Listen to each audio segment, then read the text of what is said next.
reste toujours assis. Wakati benasema tushimame yule tupokee mahubiri, kuku mwingine na yeye ashakuikala paka. Na wewe kutakuwa wakati akusema Mungu akuelevea, kutakuwa watu wale watakuichini. Na wewe pale utafika mwatu wa moyo, ifo tukupikie mikono uingie musalo na shi tutaikala bote chini. Genèse 49 verset 22. Genèse 49 le verset 22 jusqu'à 26. Nous lisons Genèse 49 le verset 22 jusqu'à 26. Nous lisons la parole du Seigneur. Amen. Joseph est le rejeton d'un arbre fertile. Les rejetons d'un arbre fertile près d'une source. Les branches s'élèvent au-dessus de la muraille. Ils l'ont provoqué. Ils ont lancé des traits. Il les a à chair, l'ont poursuivi de leur haine. Mais son arc est demeuré ferme. Et ses mains ont été fortifiées par les mains du Tout-Puissant de Jacob. Il est ainsi devenu le berger, les rochers d'Israël. C'est l'œuvre du Dieu de ton père qui te bénira. C'est l'œuvre du Dieu Tout-Puissant qui te bénira des bénédictions de cieux en haut, des bénédictions des eaux en bas, des bénédictions des mamelles et du sein maternel. Les bénédictions de ton père s'élèvent au-dessus des bénédictions des pères jusqu'à la cime des collines éternelles.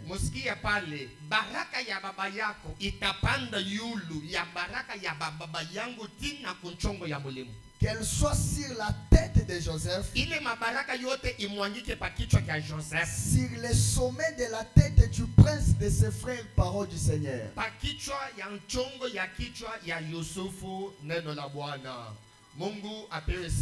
Amen. Alors ce matin, je dis grandement merci à l'Éternel Dieu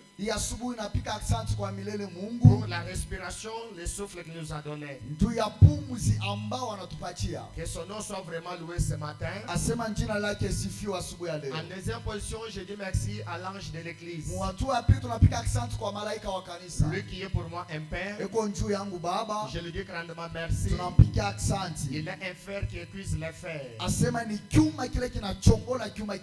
Nous disons merci à lui parce que de lui nous avons été épuisés. Je dis merci aux hommes de Dieu qui sont présents dans la salle. Leur présence nous fait du bien. Merci à tous les papas. Merci à toutes les mamans. Et le Dieu de votre Père vous bénisse. Merci à nos chantres. Frère Jeannot, le frère Jeannot est allé où? Il y a d'autres choses. Il y a la délivrance aussi qui se passe quand on prêche. Il faut le dire, lorsqu'on prêche, il y a une partie de la délivrance qui se fait. Voilà. Que Dieu nous bénisse. Amen. Je dis merci à l'interprète. On n'a pas le temps de perdre. Le grand thème a dit le débordement. Mais mon sous-thème est intitulé Torrent de vie. Alors c'est par là que nous pouvons commencer. Le torrent de vie. Je l'ai tiré dans Ézéchiel 47. À partir du premier verset jusqu'au 12. Alors le torrent en fait c'est quoi? Le torrent en fait c'est un courant d'eau impétueux. Na nguvu tena.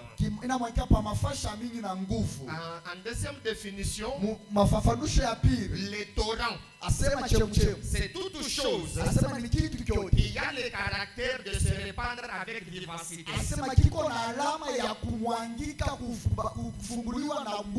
Oui, oui. Quelque chose qui a le caractère de se répandre avec vivacité.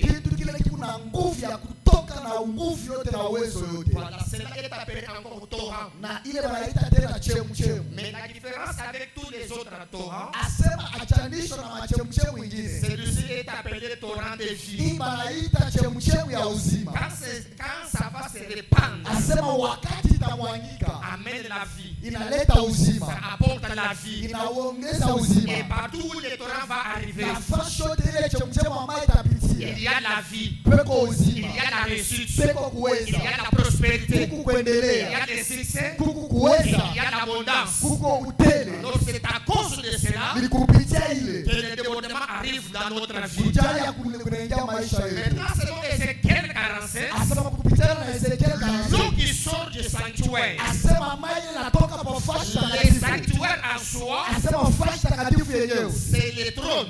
Asema ni kukicha ezi. C'est-à-dire l'eau qui sort là, Asema maji yanatoka sort du trône. inatoka kwa fashi ezi. Jésus dit, Yesu anasema je suis sorti du Père. asema mimi natoka ndani ya Baba. C'est-à-dire l'eau qui sort là, Asema maji yanatoka c'est Jésus. ni Yesu. Et le sanctuaire, Na fashi takatifu c'est le trône de Dieu. asema ni ezi ya C'est Mungu. Dieu lui-même encore. Mungu yeye pekee. C'est-à-dire l'eau du torrent là, Asema ile maji ya c'est kuchemsha la personne de ni Jésus. mtu Yesu. Alors cette eau-là Ile maji a connu des dimensions. inapata mahatua. La première dimension, Hatua ya kwanza l'eau était aux chevilles. asema ilikuwa chini ya mikulu, L'eau était aux chevilles. ilikuwa mikulu. Aux chevilles, voilà.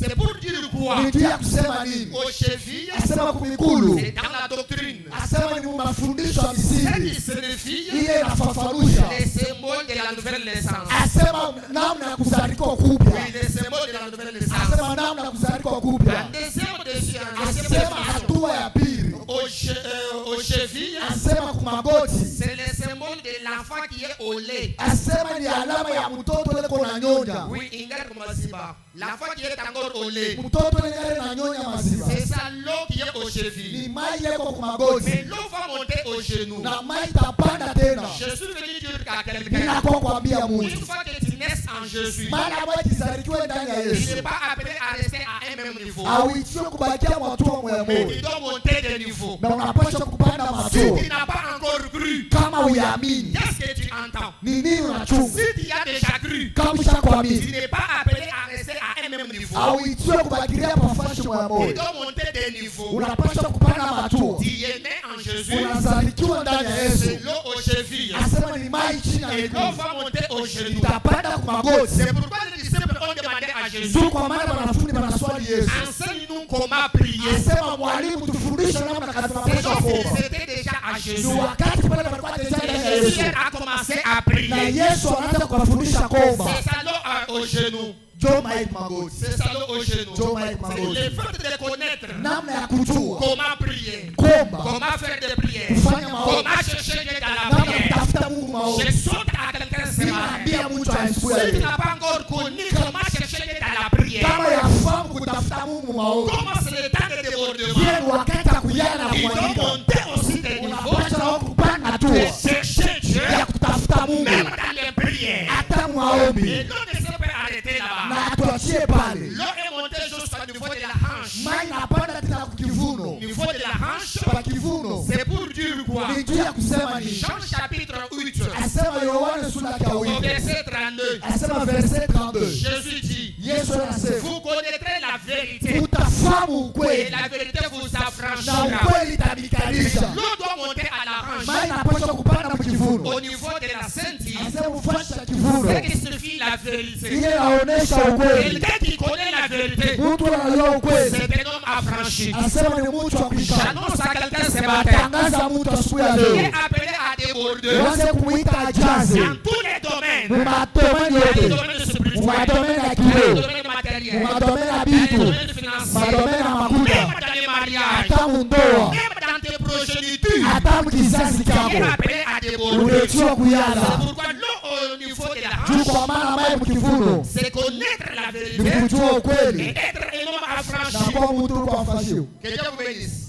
Que Dieu vous bénisse abondamment. Amen. La deuxième des choses encore, Kitu cha pili tena, l'eau au niveau de la hanche. maji mkivuno. Jésus parlait beaucoup souvent en parabole. Yesu anaanza kusemezea sana ma parabole. Alors, un jour, il dit, Un jour les disciples lui posent la question. C'était dans la foule. Ilikuwa mbwingi. Après ça va parler en parabole. Kisha kusema parabole. Il se retire alors avec les disciples commencent à lui poser des questions. La parabole qu'il avait parlé en biblique. Par ile parabole alisema mbwingi. Alors c'est pour dire que il y a un temps où tu dois avoir dilé. Il y a encore un temps où tu dois sauter aussi les Écritures.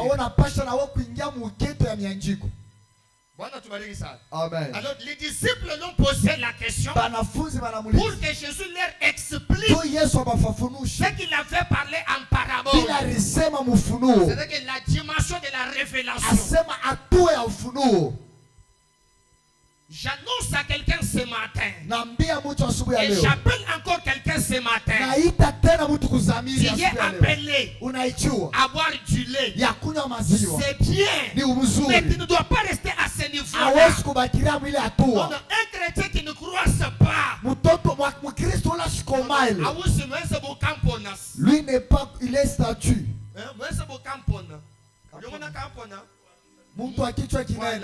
C'est-à-dire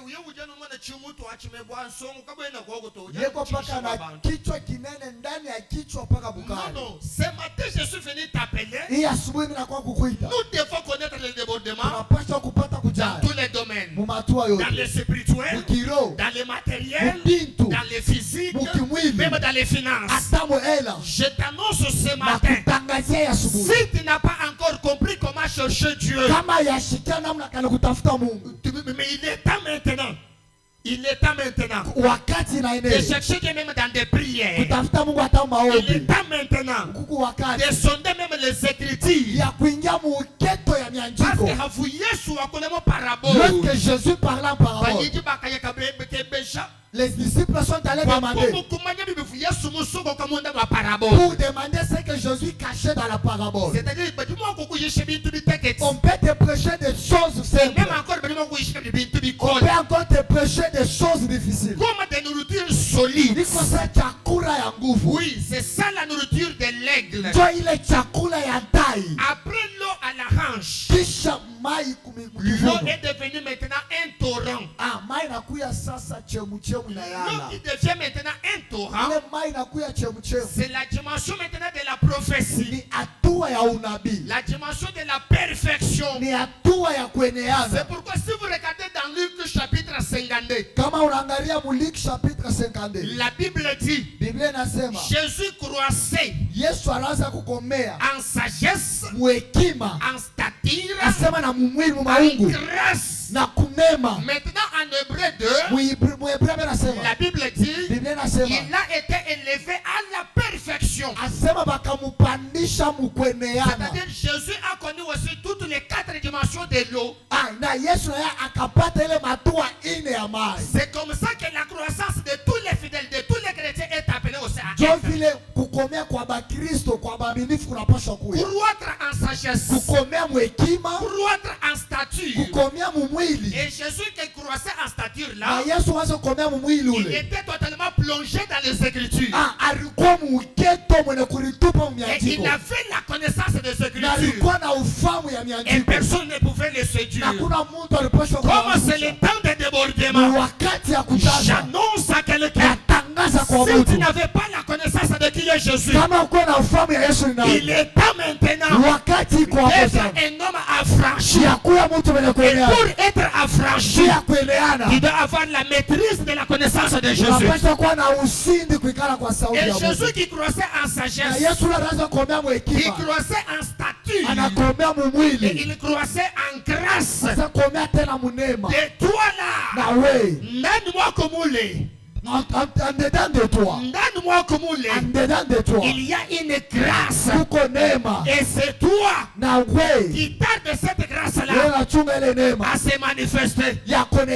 Oui, c'est toi qui tarde cette grâce-là à se manifester. Et la dimension de Torah, Jésus a été élevé à la perfection. C'est-à-dire quand tu crois et tu es en train de te purifier davantage jusqu'à ce que tu atteignes la dimension de la stature parfaite. Ya makweneana kwa vya kweli. Des hommes créés selon l'image ya de Dieu. mtu mwenye kuumbia kupitana picha ya Mungu. Que Dieu vous bénisse ce matin. Amen. Ça c'était l'explication des dimensions de l'eau qui montait des dimensions. Wile ni ufafanusho ya hatua.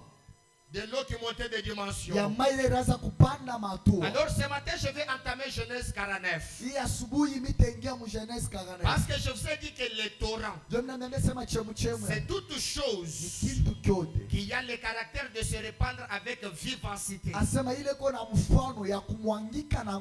C'est pourquoi dans Genèse 49, Jacob commence à bénir ses enfants. Il